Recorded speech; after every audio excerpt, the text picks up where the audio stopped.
In 1926, engineers and construction workers congratulated themselves on the completion of the St Francis Dam. Little did they know, but 2 years later the fruit of their labour would be rubble and over 400 people would lose their lives.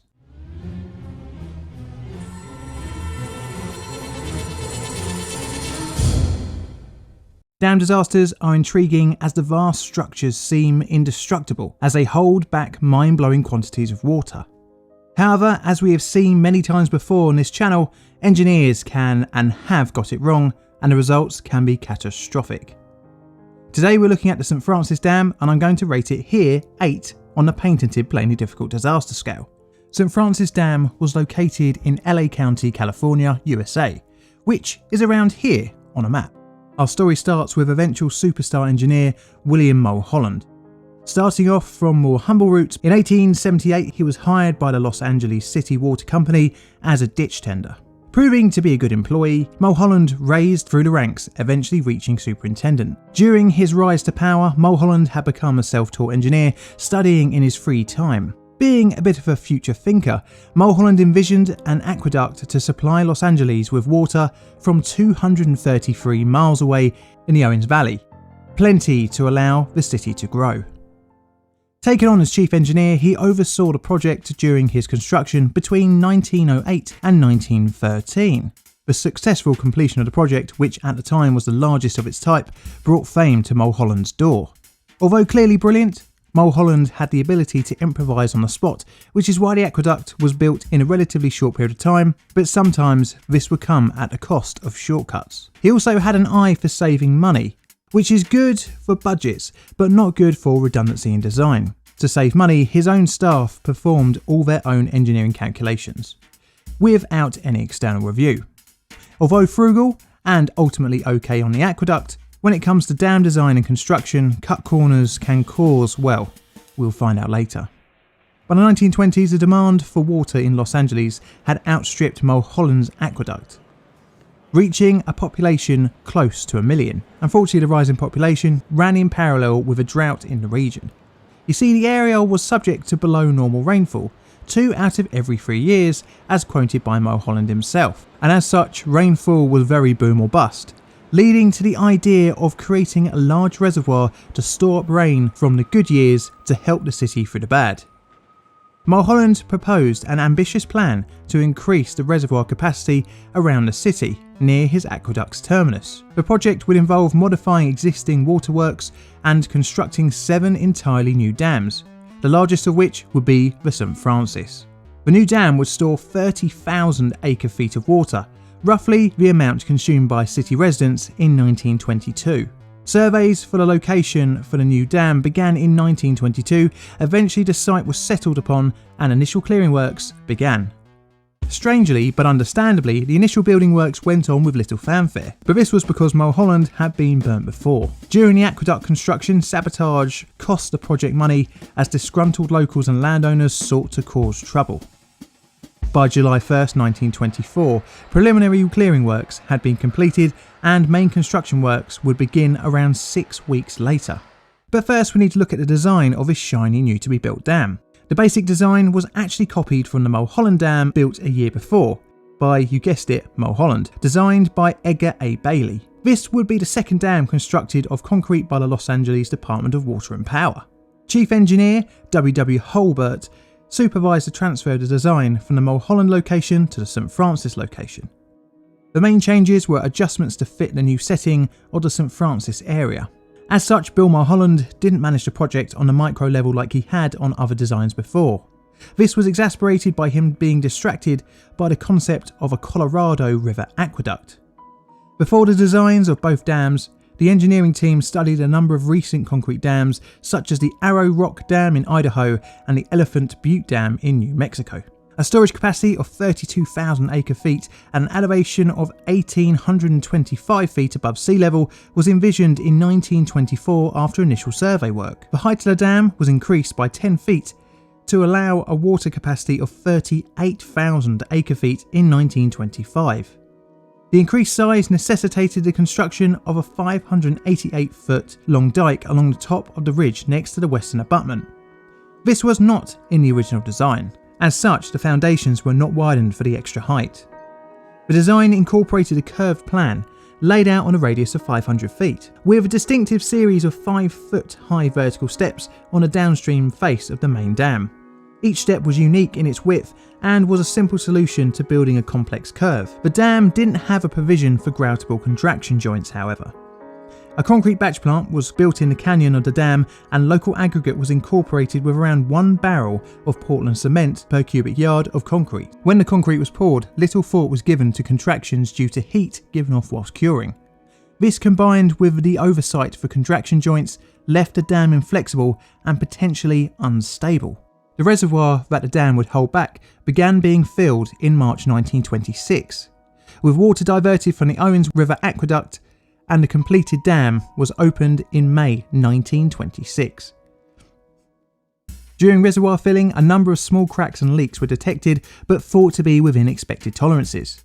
Between March and June, the reservoir filled at a rate of about 1.8 feet per day, and on May 10, 1927, the reservoir pool reached an elevation of 1,832 feet, just 3 feet below the spillway crest. Summer demand kept the water level at that elevation. During the winter months between 1927 and 1928, the reservoir was allowed to fill up to just 3 inches below the spillway. By around February, all of LA's reservoirs were beginning to fill up, and on the 7th of March, aqueduct water was no longer diverted to the reservoir. Dam keeper Tony Harnischweger alerted the company on the morning of the 12th to dirty water cascading down the slope below the dam's right abutment. The presence of dirty water can give an indication of foundation erosion. Because the reservoir was at maximum fill and new cracks in the concrete were discovered over the previous week, Mulholland and Harvey Van Norman arrived to investigate the dirty water and the dam as a whole. Arriving at 11 AM, the two men began to investigate the instability of the structure. The cause of the dirty water was seen to be clear water mixing with loose dirt from a newly constructed road. Although alarming, it was seen as a problem that could be rectified later on. The rest of the structure was inspected and given a seal of approval. Well, how wrong they would be just 12 hours later. Around 8 PM, employees from one of the nearby powerhouses witnessed a 12-inch wide crack on a nearby road upstream from the dam, hinting towards the land around the dam beginning to shift. Ace Hopewell, Powerhouse No. 1's carpenter, was riding his motorcycle along the road nearby, passing the crest of the dam around 11:50 PM. He pulled up his bike and sidecar around a mile up from the dam to have a cigarette and to investigate a loud crashing sound. The Southern California Edison Company experienced a loss of power at 11:57 PM on their 70 kilovolt Boral power line that ran near the dam's left abutment, extending eastwards to Palmdale. The shorting out the power line hints at a large-scale landslide that enveloped the dam's entire left abutment, starting off the disaster. In the closing minutes of the 12th and the opening of the 13th of March 1928, the dam experienced a catastrophic failure. Within minutes, the majority of the dam had disappeared, leaving only a central section standing like an island. The flow of water was monumentous, forming a 140 feet high flood wave, washing away a large chunk of the wrecked dam, as 12.4 billion gallons of water surged down. The wave, travelling at around 18 miles per hour, destroyed Powerhouse No. 2, drowning nearly all the workers and their families who lived nearby. The floodwater overflowed the Santa Clarita River's banks, flooding present-day Valencia and Newhall. By 1 AM, the entire Santa Clarita Valley was plunged into darkness. A temporary construction camp set up by Edison Company was washed away, killing at least 84. The flood damaged the towns of Fillmore, Bardstown and Santa Paula, eventually emptying bodies and debris into the Pacific Ocean 54 miles downstream. The floodwater was thought to have killed at least 431 people, although this number doesn't count migrant workers, casual labourers and illegal immigrants, all of whom would have had no record of being in the region.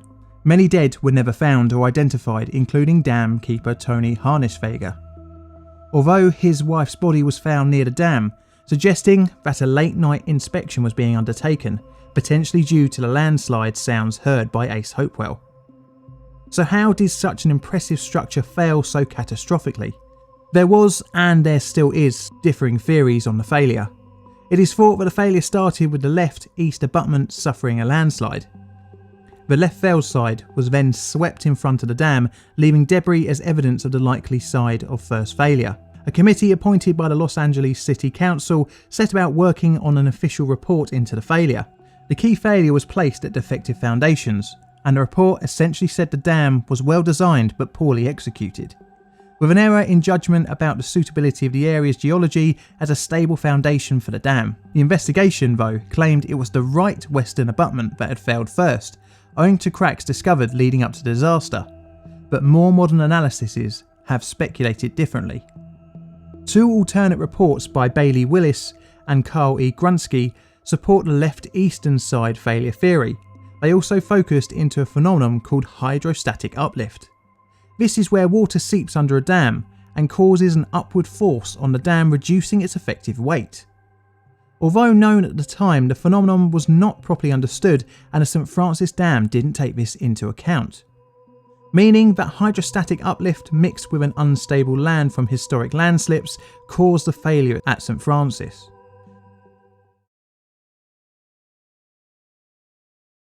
The dam was not rebuilt, and for a short while became a morbid attraction for locals to come and collect souvenirs, as the single standing part remaining, known as the tombstone.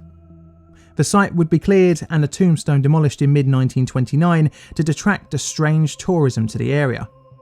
Because the Mulholland Dam was essentially identical, 330,000 cubic yards was used to reinforce it from the risk of hydrostatic uplift.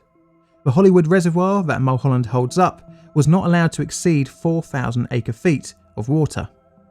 Mulholland's career also ended on the night of the 12th and the 13th of March 1928. During the inquest, he claimed full responsibility and retired in November the same year.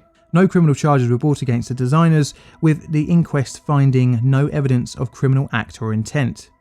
Mulholland would die in 1935 at the age of 79.